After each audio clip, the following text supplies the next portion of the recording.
This one got a little woman. What the Bokadija? Who be the person? What the move and be? Call his name now.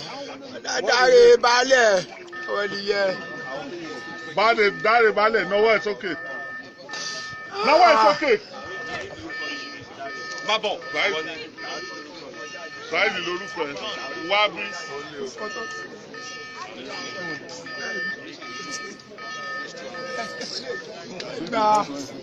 Ẹgbà. Àtàrí fún ọ ẹkú ọ. Mi ṣe ló bá wá mi. Wọ́n ti síwájú náà. Wetin be your name? Tariq.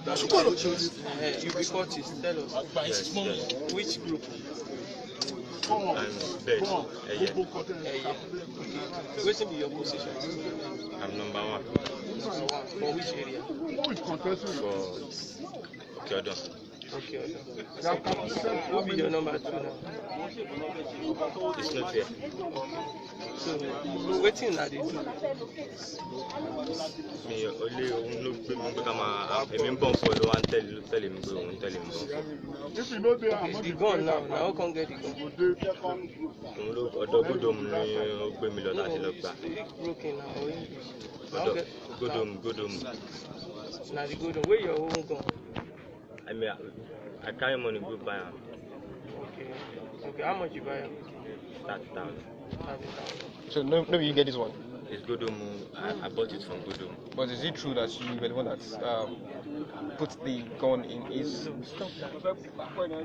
It's the one carry me to go that Godom say me can.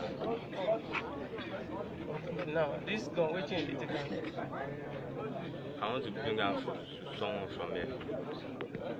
Wetin that one? Wetin I wan take am do? You know now. I didn't know.